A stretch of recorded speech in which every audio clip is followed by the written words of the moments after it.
नमस्कार, मैं गिरीश भट्ट फिर से आपका स्वागत करता हूँ कक्षा 9th में।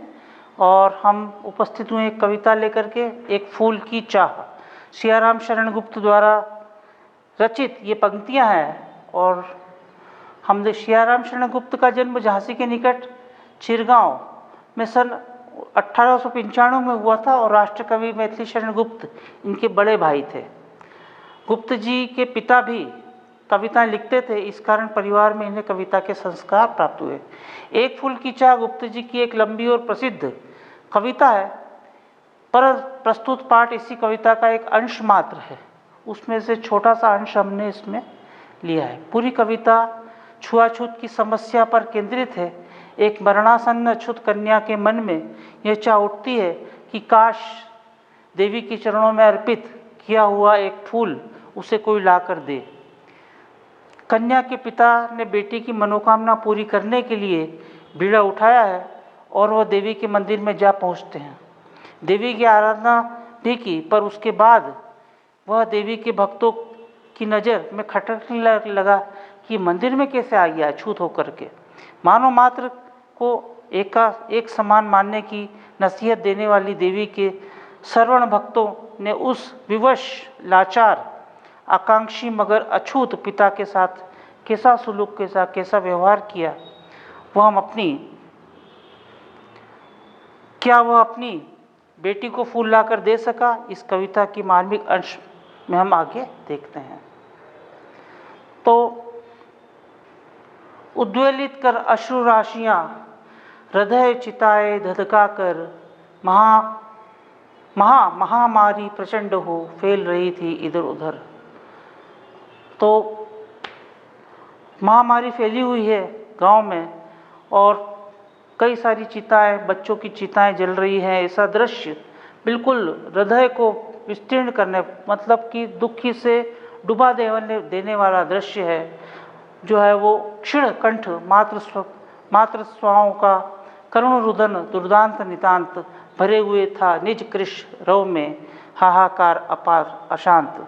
चारों ओर जो है माताओं की चित्कार सुनाई दे रही थी, करुण क्रंद सुनाई दे रहा था। उस प्रकार से दुखित पूरा माहौल है। बहुत रोक सकता था सुखिया को, न जा खेलने बाहर। जो है वो यहाँ पर हम देखते हैं कि सुखिया जो है वो इस कहानी की, इस कविता की मुख्य पात्र है, सुखिया और उसका पिता। तो सुखिया पिता जो है वो कह रहा है यहाँ पर कि सुखिया को वो बहुत रोकता था, नहीं खेलना रुकता था उसका, नहीं ठहरती थी वो पल भर।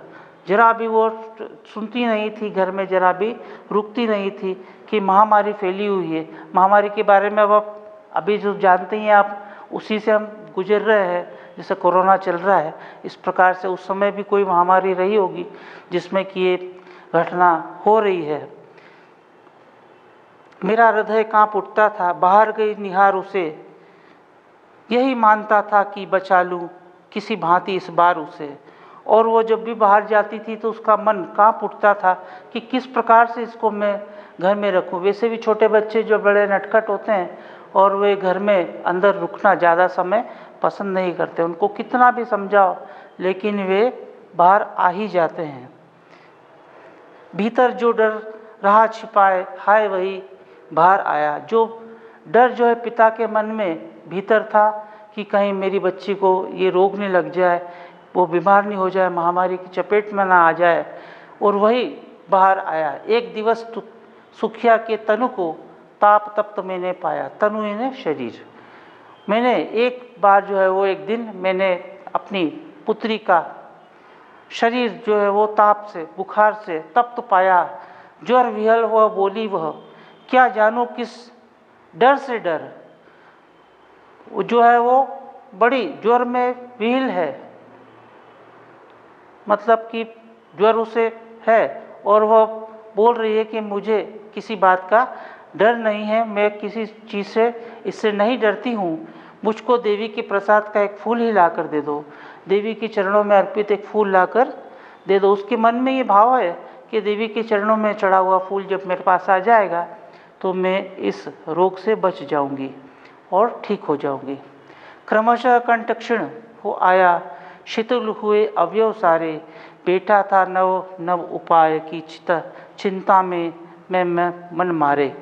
और कंठ जो है वो रुंध गया है, कुछ बोलने की जो है वो शक्ति नहीं रही, शिथिल हुए अवयव सारे, उसके पिता के भी हाथ पैर ढीले हो गए हैं, उसका मन जो है वो बिल्कुल दुखी हो चुका है।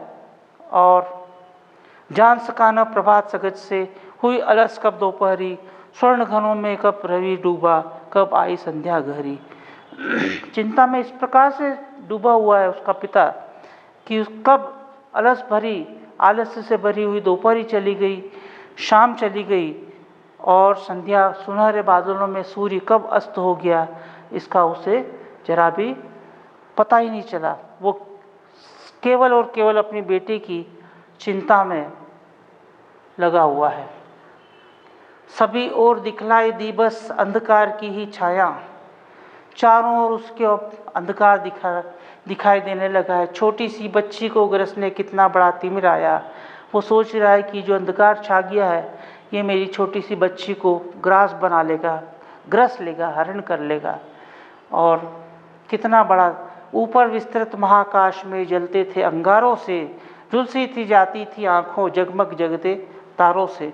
तो आकाश में जो तारे निकल आए हैं, टिमटिमा रहे हैं, वो भी उसके पिता को अंगारों के समान दीप्त दिख रहे हैं कि आकाश में जो, और उसकी आंखें जो है वो रात भर दिन भर चिंता के कारण झपकाई भी नहीं है, उसने सोया भी नहीं है, नींद भी नहीं निकाली है और इसी चिंता में डूबा हुआ है।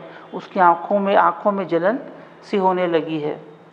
तो आंखें जगमग जगाते तारों से, इस प्रकार से उन तारों के, उस तारों की ताप, उस तारों को भी वो अंगारों के समान मान रहा है। वो सोच रहा है कि इसी से मेरी आंखें जल रही है। देख रहा था वो स्थिर नहीं बैठती थी क्षण भर, कि जो क्षण भर भी चुपचाप नहीं बैठती थी, हाय वह चुपचाप खड़ी थी अटल शांति सी धारण कर।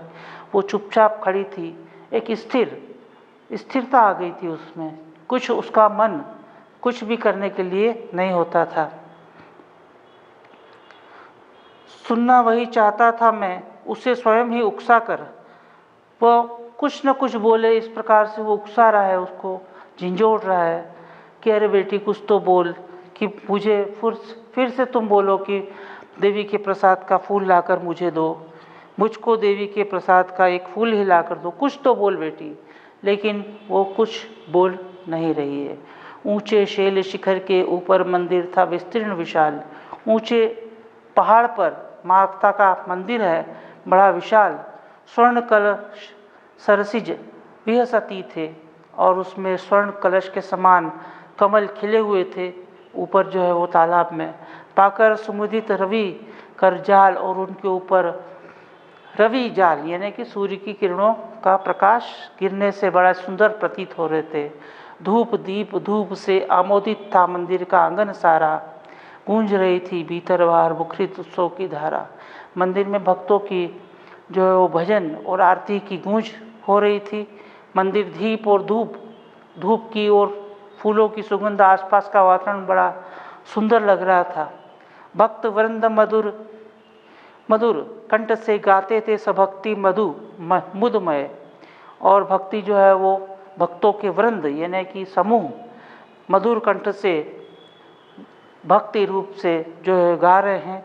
पतित तारिणी पापहारिणी माता तेरी जय जय जय, पतित तारिणी तेरी जय जय जय, इस प्रकार से माता की स्तुति कर रहे हैं। मेरे मुख से भी निकला बिना बढ़े ही मैं आगे को, जाने किस बल से निकला। उसके मुख से भी यही पंक्तियां निकली और न जाने किस प्रकार से उसे ऐसे लगा जैसे उसको अंदर किसी ने धक्का दिया है। न जाने किस बल से, अनजान बल से जो है वो अंदर धकेला गया। मेरे दीप फूल लेकर वे अम्बा को अर्पित करके दिया पुजारी ने प्रसाद जब, और उससे दीप धूप फूल जो लेकर आया था उन्होंने माता को अर्पित किए। आगे अंजलि भर के पुजारी ने प्रसाद जब आगे को अंजलि भर के भूल गया उसका लेना झट, और आगे अंजलि कर दी और वो लेना कुछ भूल गया परम लाभ सा पाकर मैं, और बेटी को माँ के ये पुष्प पुण्य पुष्प दूँ जाकर, और बाकी सब चीज़ें भूल गया कि मैं अछूत हूँ और मेरे को मंदिर के अंदर आना नहीं था। ये सब कुछ उसके मन से विस्मृत हो गया और वो माता के दरबार में आता है और वहाँ से वो पुजारी के दिए हुए फूल लेकर के और मन ही मन सोच रहा है कि मैं किस प्रकार से जल्दी से घर जाऊं और अपनी बेटी को ये फूल लेकर दूं। सिर पौर तक भी आंगन, सिंह पौर तक भी आंगन से नहीं पहुंचने में पाया। सिंह पौर यानी मंदिर का जो मुख्य द्वार है वहाँ तक भी नहीं पहुँच पाया और आंगन के बीच में ही है। सहसा यह सुन पड़ा कि, और अचानक पीछे से आवाज आई, कैसे यह अछूत भीतर आया, किस प्रकार से यह अछूत जो है वो निम्न जाति का है और ये मंदिर में इसने किस प्रकार से प्रवेश कर लिया। पकड़ो देखो भाग न जावे, पकड़ो पकड़ो, और इस प्रकार का शब्द गूंजन। बना धूर्त यह कैसा, ये किस प्रकार से इतना चालाक, कितना चालाक है। साफ स्वच्छ परिधान किए हैं भले मनुष्यों के जैसा, और साफ स्वच्छ कपड़े पहन कर के भीड़ में अंदर आ गया ताकि कोई पहचानेगा नहीं। पापी ने मंदिर में घुसकर किया अनर्थ बड़ा भारी, पापी ने मंदिर में घुसकर बड़ा भारी अनर्थ कर दिया है। कुलुषित कर दी है मंदिर की चिरकालिक शुचिता सारी, और अपवित्र कर दिया है। प्राचीन समय से जो पवित्रता थी उस पवित्रता को इसने नष्ट कर दिया है। क्या मेरा, अब वो मन में सोचता है, क्या मेरा कुलुष बड़ा है, क्या मेरी अशुद्धि या मेरा निम्नपना होना क्या माता के गौरव से बड़ा है, कि मेरे अछूत होने से माता का गौरव जो है वो कम हो गया, देवी की गरिमा कम हो गई। किस बात से कहूँ मैं आगे माता की महिमा के भी। तो इस प्रकार से वो मन में उसके उहापोह चल रही है, मन में सोच रहा है, माँ के हुए भक्त तुम कैसे। अब वो बोलता है वहाँ लोगों से, माँ के भक्त कैसे तुम हुए, करके विचार खोटा, कैसे तुम्हारे मन में इस प्रकार का विचार आया। माँ के सम्मुख ही माँ का तुम गौरव करते हो छोटा, माँ के सामने उनका गौरव तुम घटा रहे हो। मेरे अछूत होने से क्या माँ का गौरव खत्म हो जाएगा, अपवित्र हो जाएगी माँ। कुछ न सुना भक्तों ने, और वे भीड़ कुछ उसका सुन नहीं रही थी, और झट से मुख मुझे घेर कर पकड़ लिया, उसको पकड़ लेते हैं और मार मार के मुख के घुसे दम से नीचे गिरा दिया। मेरे हाथों से प्रसाद भी बिखर गया, और उसके हाथ में जो फूल थे, प्रसाद था, वो सब जमीन पर बिखर गया। सबका सब हाय, अभागी बेटी तुझ तक कैसे पहुंच सके। अब हे पुत्री, वो मन में विचार कर रहा है कि बेटी अब मैं क्या करूं, किस प्रकार से मैं तेरे तक पहुंचूं। और न्यायालय ले गए मुझे वे पंचायत में उसे पकड़कर ले जाते हैं, और 7 दिवस का दंड विधान मुझको हुआ था मुझसे। देवी का महान अपमान, क्या देवी का मुझसे इतना महान अपमान हो गया कि मुझे अब 7 दिवस का दंड विधान हुआ है। अब मुझे 7 दिन के लिए जो है वो बंद रहना पड़ेगा। मैंने स्वीकृत किया दंड, शीश झुकाकर चुप ही रहा। उस असीम अभियोग दोष का क्या उत्तर देता मैं। और उसने सिर झुकाकर उस दंड को स्वीकार कर लिया। उसके मन में ये आ गया कि शायद सचमुच ही मुझसे ये बड़ा पाप हो गया है, और वो उसको स्वीकार कर लेता है। क्या कह, 7 रोज ही रहा जेल में। 7 दिन तक वह जेल में रहता है, और 7 दिन, अब बेटी को इस स्थिति में रखे हुए 7 दिन उससे दूर रहना, वो क्षण मात्र भी दूर नहीं रहता था। और 7 दिन उसके लिए 7 सदियाँ, वहाँ सदियाँ बीती। अविश्रांत वर्षा करके भी आंखें तनिक नहीं रहती, उसकी आंखें जरा भी नहीं सूखी, सतत अश्रुधारा बहती रहती, और उस पुत्री की याद में वह रोता रहता। 7 दिन भी 7 सदियों के समान उसे प्रतीत हो रहे थे। दंड भोग कर जब मैं छूटा, पैर न उठते थे घर को। अब उसका दंड जब समाप्त हो गया, उसकी सज़ा समाप्त हो गई, और उसे जब मुक्त कर दिया गया तो उसका उसका शरीर का बोझ उससे संभल नहीं रहा था। वो आगे कदम उसका बढ़ाने में असमर्थ हो रहा था, पीछे की ओर धकेला जा रहा था। भय जर्जर तनु पंजर को, और भय से ग्रसित इस शरीर को जो कमज़ोर हो गया है इस 7 दिनों में इतना रो रो करके, पहले किसी लेने को मुझको, अब उसको मन में आया है कि मैं आ तो गया है कि जैसे तैसे घर पहुंचता है, उसके मन में विचार आता है कि वो पहले से दौड़ कर आती है मुझसे लिपट के पिताजी पिताजी करके, और वो नहीं आई, और उस अभी तक नहीं आई, उलझी हुई खेल में ही हाँ अब की दी न दिखाई। क्या वो कहीं खेल में उलझी हुई है, वो अभी तक दिखाई नहीं दी है। जो है वो उसे देखने मरघट को गया दौड़ता हुआ वहाँ। अब उसे पता चल जाता है कि उसकी पुत्री का मरण हो चुका है, वो मृत हो गई है, और वो देखने के लिए मरघट की ओर दौड़ता हुआ जाता है। मेरे परिचित बंधु प्रथम ही फूंक चुके थे उसे वहाँ, और उसके जो बांधव रिश्तेदार थे उन्होंने उसका अंतिम संस्कार कर दिया था। बुझी पड़ी थी चिता वहाँ पर, छाती धधक उठी मेरी, हाय फूल सी कोमल बच्ची हुई राख की ढेरी। और उसकी वो बच्ची जो है वो चिता की भस्म में परिवर्तित हो चुकी है, उसका मन बड़ा विहिल है, द्रवित है। और इस प्रकार से ये पंक्तियाँ यहाँ समाप्त होती है। अंतिम बार गोद में बैठी तुझको ले न सका मैं हाँ, और आखिरी बार भी मैं तुझे अपनी गोद में नहीं उठा सका। तुझको एक फूल माँ का प्रसाद तुझको न दे सका, और एक फूल भी तुझे ला करके तेरी आखिरी इच्छा जो थी वो भी मैं पूरी नहीं कर सका। इस प्रकार से ये पंक्तियाँ यहाँ समाप्त होती है। और ये कहानी, इस कविता को आप लोगों को एक कहानी के रूप में पूरी लिखना है अपने मन से, अपने स्वयं के शब्दों में बना करके, और इसके प्रश्न उत्तर आपको PDF में दिए जाएंगे। और धन्यवाद।